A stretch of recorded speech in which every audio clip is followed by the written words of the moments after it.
नमस्कार, VCN news के हिंदी समाचारों में आपका स्वागत है।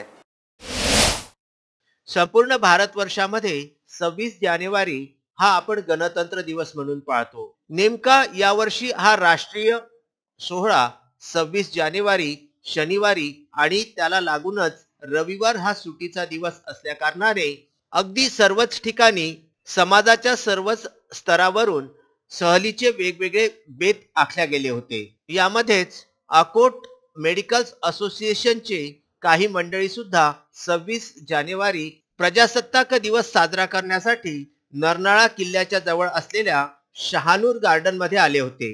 मात्र तिथे त्यांना निराश व्हावं लागलं। यावेळी त्यांच्या निराश होण्याचं कारण विचारलं असता तर वन विभागाद्वारा लावण्यात आलेले अगदी 50 रुपये प्रति व्यक्तीपासून तर 150 रुपये प्रति व्यक्तीपर्यंतचे असलेले आणि निर्धारित केलेले दरपत्रक बघून त्यांना रिकाम्या हाताने खाली परतावे लागले।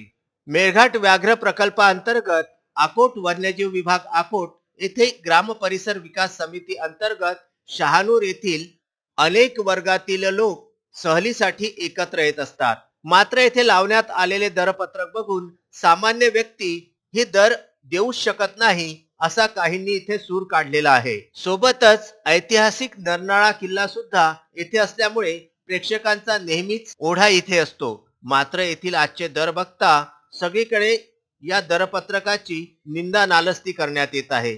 बघूया केमिस्ट अँड ड्रगिस्ट असोसिएशनचे हे पदाधिकारी काय म्हणतात। ठीक है, वहाँ पे वो नरनाला पे जाने के लिए उन्होंने बताया है कि गुरुवार के दिन सिर्फ 300 रुपये चार्जेस लेते हैं, बाकी के दिन 900 रुपये लेते हैं। वो ठीक है, वो ऊपर जाने के हिसाब से 900 रुपये लेते हैं।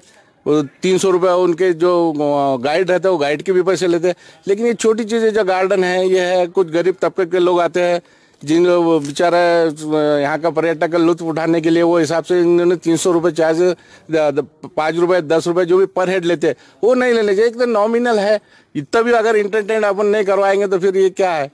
अंजनगाव येथून आमचे प्रतिनिधी जावेद शाह यांचा हा वृत्तांत।